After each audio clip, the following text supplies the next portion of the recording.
ये जो है इंक्वायरी हुई नहीं, यहाँ पर कहना है झूठी थी, तो ऐसी ऐसी ये इंक्वायरी कब जरूरी है? Once this fact is brought to the knowledge of the court. कहाँ लिखा है कोर्ट ने कि कौन सा फैक्ट रिकॉर्ड पर लाया जाए तो इंक्वायरी जरूरी है? यह एप्लीकेशन में बोला, क्या बोला, क्या बोलना जरूरी है इसमें बताइए, इसमें कहाँ लिखा है इंक्वायरी होगी? See the second part of it. Sir, 84 parts. If a person is already objects, तो कोई दिक्कत नहीं. But if during the pendency, if the court finds that he is not able to protect his interest, that does not mean that unsound mind के लिए a person is not in a position to protect his interest, then the court is required to conduct an inquiry to find out and then appoint a guardian for that person. इसने लिख दिया कि दिमाग ठीक नहीं रहता है, कभी कभी खराब हो जाता है, इसका मतलब नहीं कि he is not capable of taking. But sir आगे ये भी है कि he is not in a position to protect his interest, वो भी लिखा है.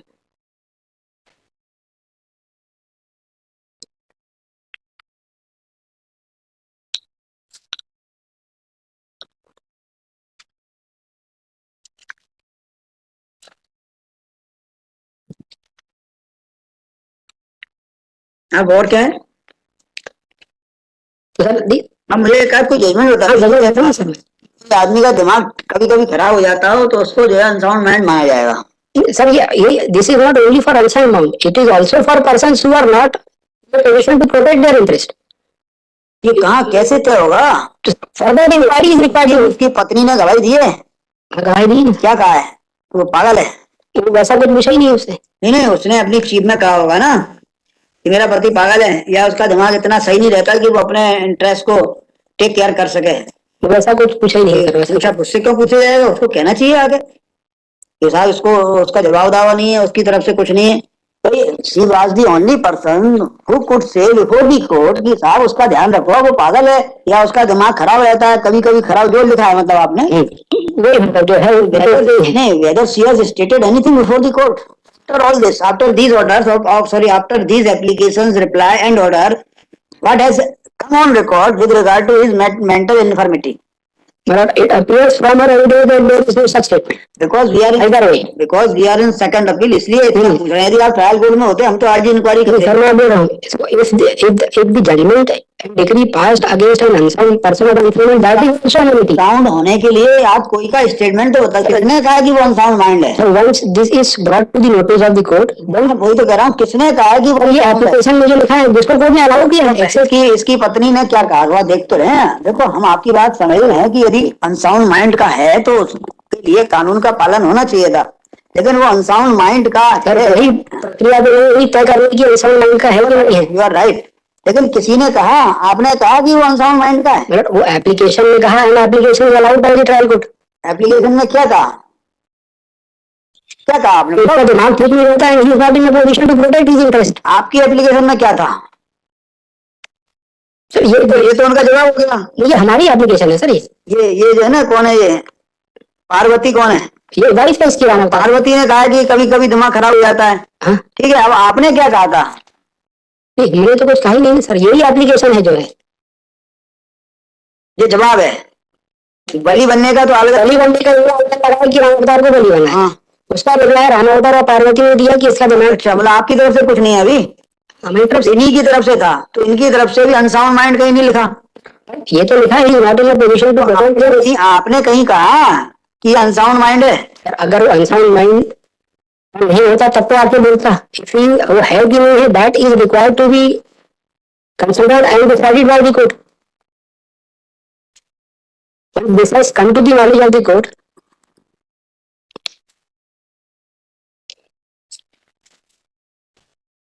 आपने नहीं, जो वादीगण ने भी तो नहीं कहा था ना ये पागल है. नहीं, वादीगण ने तो नहीं कहा. आप लोग आपस में कह रहे हो तो भी नहीं कह रहे कि पागल है. You are for this person ना? For this person, yes. तो और भी माइनर्स, फॉर भी चिल्ड्रन. आप भी तो साफ साफ नहीं इसलिए ये पागल है. सर वो तो माइनर थे सर उस समय. माइनर और फादर को तो पार्टी बनाई हमने. फर्स्ट अपीलेट कोर्ट में कहीं कोई ऐसी बात कही आपकी तरफ से? आपने इसलिए नहीं कही तो आप विनर थे. हाँ, बिकॉज दे चालू थी decree, because this court was dismissed. आप विनर थे. फिर अपीलेट कोर्ट ने एविडेंस विथड्रॉ कर लिया. अच्छा, before the appellate court you appeared. Ram Avtar appeared before the appellate court. first appellate court because you were respondent. So you must have appeared. You must have been served with the notice. So that I will have to verify from the order sheet, क्योंकि इससे तो नहीं आता है judgement से कि appear होएगा। आप before the appellate court you were the respondent number one. Top पे ही हो आप। शुरू से टॉप पे है सर वो। टॉप पे ही रहा वो शुरू से। Here also he is at the top. तो टॉप पर जो है whether he was served, Ramotar नाम है ना? रामोतार।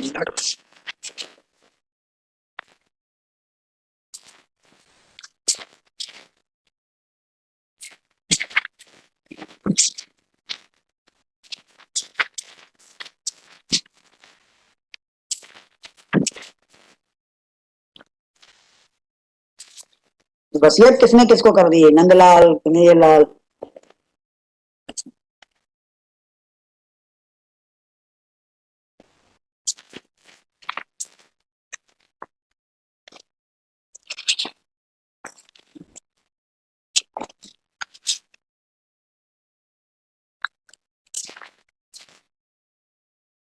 रामोतार अपीयर हुआ अपीलेट कोर्ट में, आपको मालूम है mister? I don't have the order sheets of the नहीं ऑर्डर शीट नहीं, vakalatnama is here. Ramotar himself appeared. देखिए रामोतार सत्यनारायण विद्याधर रमाकांत, फिर इनके लिए लिखा हुआ आदेश के द्वारा बली मां श्रीमती, और रामोतार ने सिग्नेचर किए, इधर बली मां पार्वती ने दस्तखत किए। तो यहाँ आपको जो अफसर था वो आप अफसर ने आपने खो दिया। Vakalatnama you filed before the first appellate court on 10/10/1985। यहाँ आपको अवसर था इस बात को उठाने का कि भाई हम तो पागल हैं, हमारा वो अपॉइंट किया जाए, निचली अदालत ने नहीं किया, ये एक गलती की है। ये कहीं ना कहीं कह सकते थे आप, मतलब, लेकिन किसी ने ध्यान नहीं दिया। और चूंकि सेकंड अपील में आप जैसा विद्वान वकील है इसलिए इस बात को तो उठाया गया। सर वो तो क्वेश्चन बना है सर, इसलिए मैं डिपेंड्स अपॉन दी वो तो capability of advocate. Question actually second appeal में अराइज नहीं हो रहा, बिकॉज अब आप सोचो in the first appellate court the person who is signing vakalatnama, whether it can be said that he is of unsound mind, he is accepting the service, he is filing wakalatnama, he is appointing the advocate, he appointed the advocate Kausal Prasad Mishra, Ravindra Mishra, Avdesh Singh, Naram Narayan. They are the advocates who were appointed by Ramotar, Satyanarayana Vidyadhar Dwivedi. So question number 2 goes, but this would not discharge the burden on the court to say that a person may not be of unsound mind, but if he is not in a position protect his interest, then also he is required, the court is required to elect the guardian. ये जो आपने argument किया है कि substantial question of law यदि number 2 decide कर दिया जाए आपके पक्ष में, देन नंबर 1 वैसे ही डिसाइड। इसलिए मैं सर 2 के पहले करा था, अगर वो इतना तो भी बताऊंगा sir, I am not giving up on 1। नहीं मैं देखिए बोल रहा हूँ अभी आपसे 2 यदि आपके फेवर में डिसाइड कर दिया जाए तो 1 वैसे ही हो जाएगा। तो लेकिन 2 अराइज नहीं हो रहा in the light of filing of vakalatnama before the first appeal, although plaintiff lost before the trial court, but so far as this ground is concerned, this substantial question of law in my prima facie opinion is not arising। अब number 1 पे बहस करिए, number 2 वकालतनामे की light में थोड़ा कमजोर हो जाता है। सर बट वकालतनामा साइन किया, that would not mean that he is in a position to protect his interest in his property। आप बहस करिए, मैं बहस करने की मना नहीं सर। मेरा सबमिशन है sir, once this application was accepted by the trial court and the trial court allowed का आपका आर्गुमेंट बताइए। The first argument is that, sir, once the application was accepted by the trial court, whereby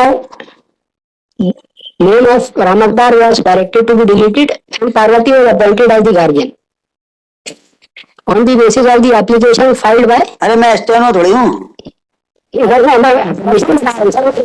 थोड़ा धीरे धीरे बोलो, एक second आपका argument लिख रहा है सर। एक बात कहना ये, once the application was accepted by trial court whereby Ramatar was discharged, whereby discharged, whereby पहले रामोतार को अपॉइंट कर लिया था ना, whereby Ramotar was discharged from the guardianship, my lords, then sir it was The duty of the court to conduct an inquiry to find this guardianship and mother, namely Parvati Bai. Parvati Bai was appointed ji as guardian. guardian. Then क्या कहना है आपका? Then sir, court should also have appointed a guardian for defendant number 1 also. Then the court, taking into consideration the admissions, है ना?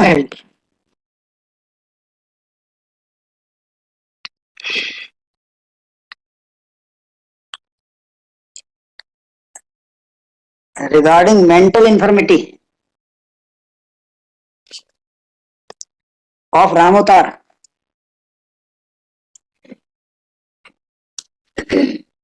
either ought to have made inquiry, yes, है ना? yeah.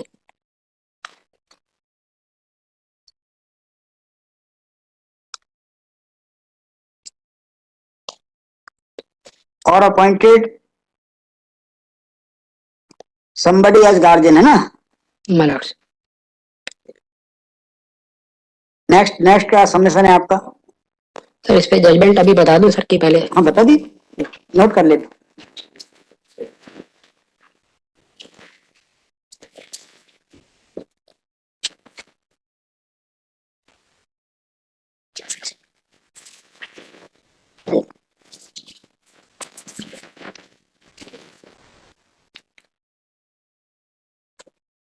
There is a judgment of Delhi High Court, my lord, that is AIR 1978 Delhi, page 48. 1978 Yes, my lord. Delhi Page 48.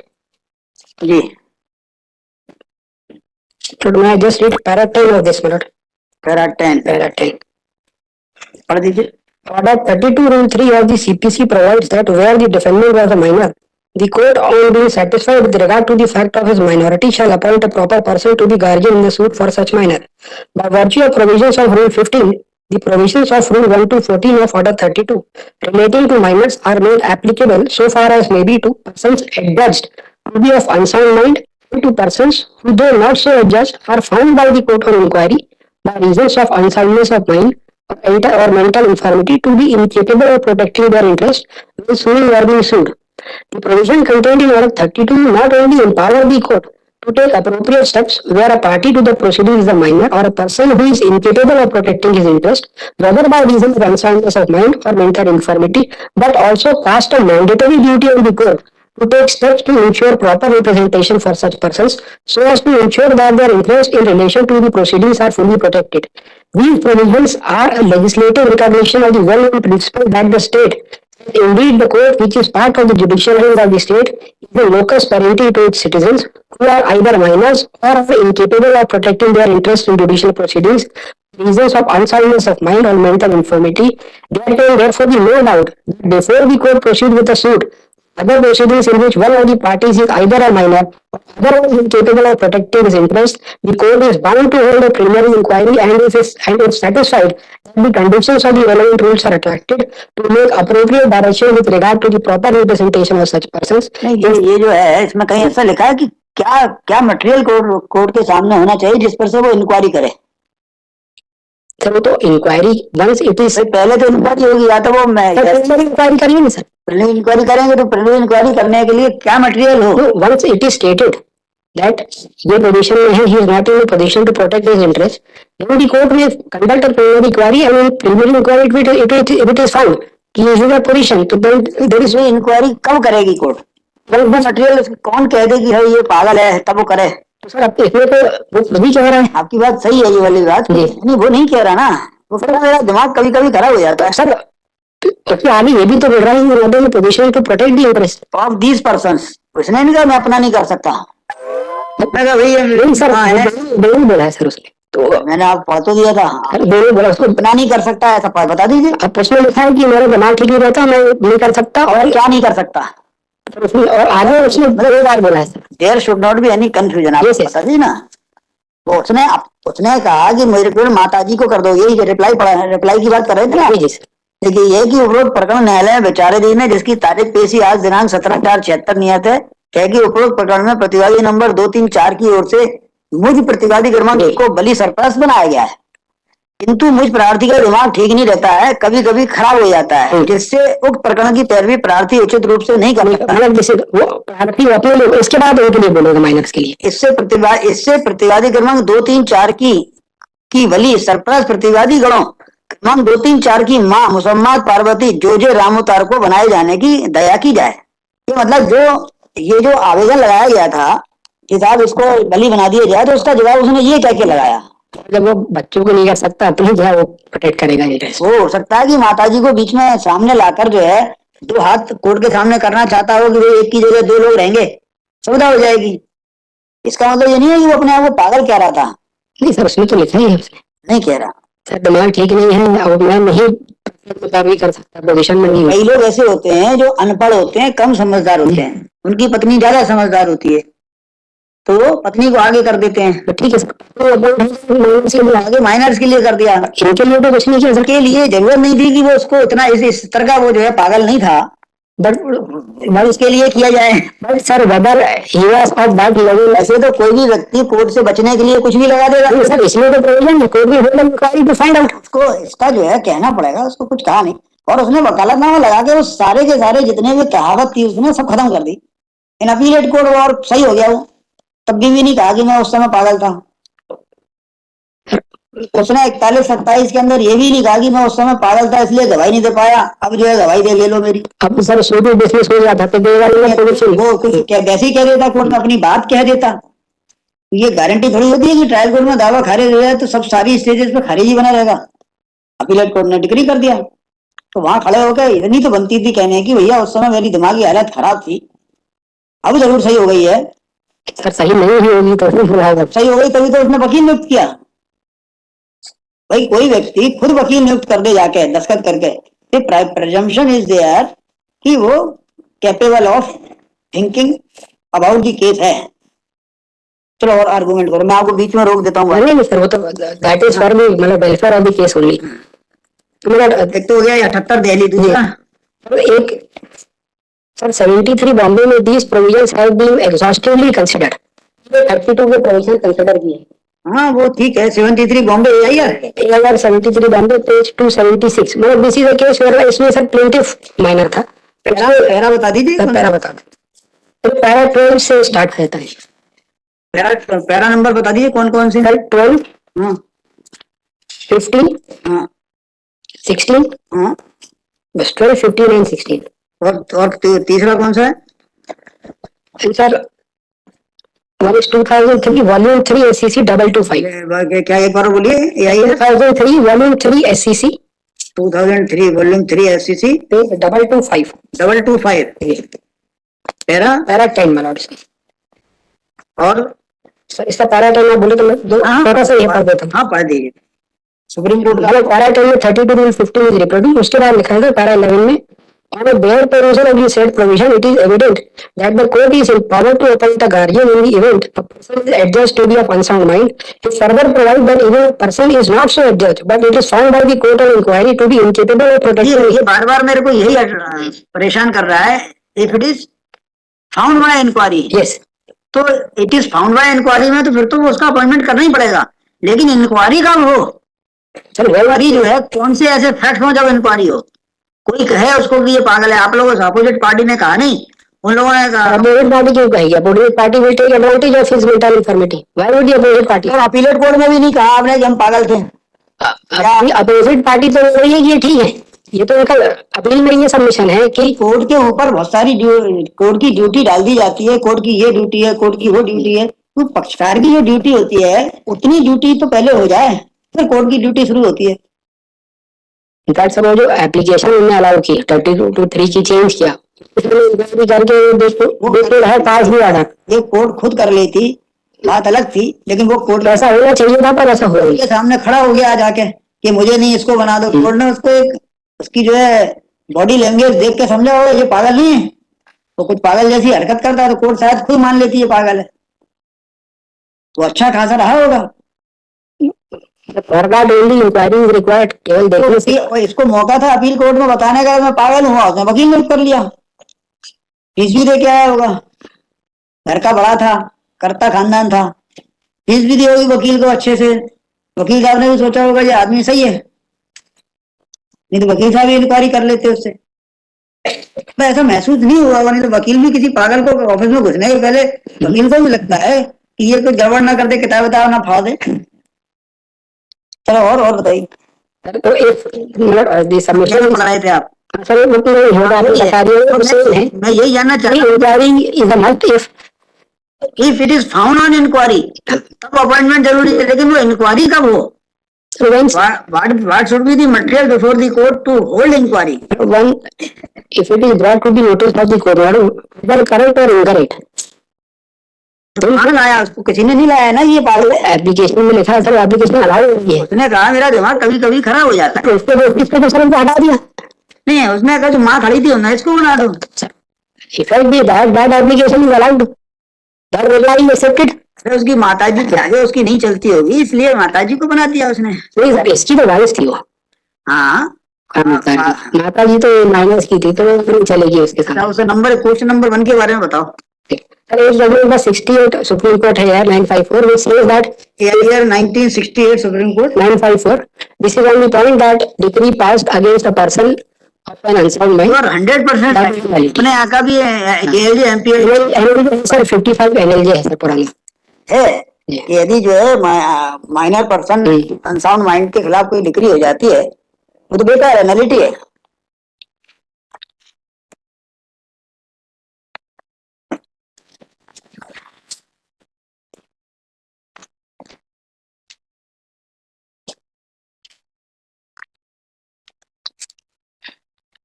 तो ठीक है, वो वाली बात आपको तो सर सेकेंडरी है, क्योंकि अगर वो तो कोर्ट जब पाएगी तब होगा, पाएगी तब होगा।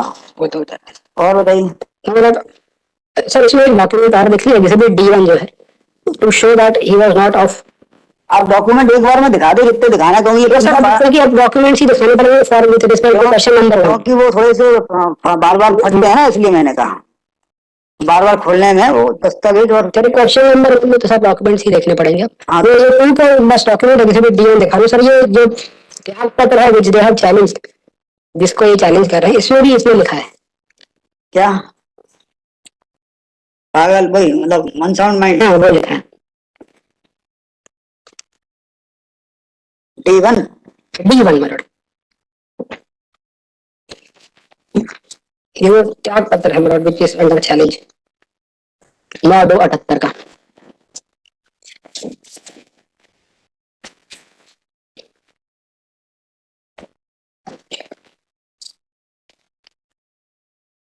मैंने तो सोचा था आज कोई एक आध केस छोटा ले लेते हैं, ये तो बड़ा ही निकला पहले वाला।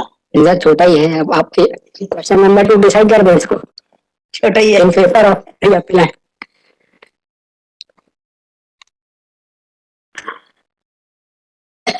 D1 परित्याग पत्र जी, ये रामोवतार ने लिखा मतलब टू हिज सन्स। परित्याग पत्र पे इन्होंने पर्ची लगाई है दावे की। मैं बार बार उसको इसलिए नहीं देख रहा था कि ये तो दावा है, तो दावा क्यों लिख दिया इसने, इसी पे तो चौटा है D1। पहले पैरा में तो ये डिस्क्रिप्शन है स्टूडेंट, रामोवतार ने अपने बच्चों का नाम किया है इसमें सर, इसमें ये डिस्क्रिप्शन है। मैं सेकंड पेज पे आ जाता हूँ सर। हाँ, थोड़ा सा ये प्रथम पक्ष को ये भूमिया पूर्वजों से मिली है अर्थात द्वितीय पक्ष के सभी सदस्यों का भी इसमें जन्मसिद्ध अधिकार है तथा सभी सदस्य सम्मति का कर्ता होने के नाते नाम तनय भूमि को इंद्रराज है। प्रथम पक्ष इधर कई वर्षों से एक ऐसी बीमारी से पीड़ित है जिसके कारण कभी कभी प्रथम पक्ष का मस्तिष्क बड़ा विचलित सा हो जाता है और इस स्थिति में प्रथम पक्ष को अपने कार्यों के औचित्य अनौचित्य का ध्यान नहीं रह जाता। कभी कभी गांव के व बाहर के अन्य लोग प्रथम पक्ष के उस विकार का नाजायज फायदा उठाने की गरज से तमाम किस्म की बहकावा प्रलोभन देने लगते हैं। ऐसे में संभव है कि प्रथम पक्ष कभी अपने मस्तिष्क की विकृता तथा में उपरोक्त संपत्ति खुर्द बुर्द कर डाले, जिससे या की संपत्ति से हाथ धोना पड़ेगा अथवा व्यर्थ में मुकदमेबाजी करना पड़ेगा। इसलिए प्रथम पक्ष ये उपयुक्त समझता है कि उपरोक्त समस्त संपत्तियों में जो कुछ स्वतः उसे प्राप्त है उनका भी परित्याग द्वितीय पक्ष के समस्त सदस्यों के हित में कर दे। इसलिए दस्तावेज परित्याग पत्र प्रथम पक्ष आज द्वितीय पक्ष के सो कर रहा है। लास्ट 4 लाइन्स नोट, भूमि के मालिक केवल द्वितीय पक्ष के 3 ही। But in this also the reason is that he is not mentally stable, therefore he had executed this. From this also this fact comes। नहीं, जिस दिन ये दस्तावेज लिखा गया उस दिन दिमाग सही था उसका, अब that is also required to be considered, मतलब अब ये लिखा है इसने आगे में लिखा है, देखो, देख प्रथम पक्ष ने चूंकि इस परित्याग के लिए कोई प्रतिफल प्राप्त नहीं किया है और द्वितीय पक्ष के लास्ट में लिखा है भूमि में राजसी सत्व रखते हैं, अस्तु यह प्रत्याग पत्र आज में रावताल तनय भवन राम राजीव खुशी से स्थिर शुद्ध मस्त से दो बड़े आदमियों के समाज बिना किसी दबाव का बहकाव के लिखा दिया। ये तो थोड़ी देर के लिए होता है, उसका दिमाग खराब फिर सही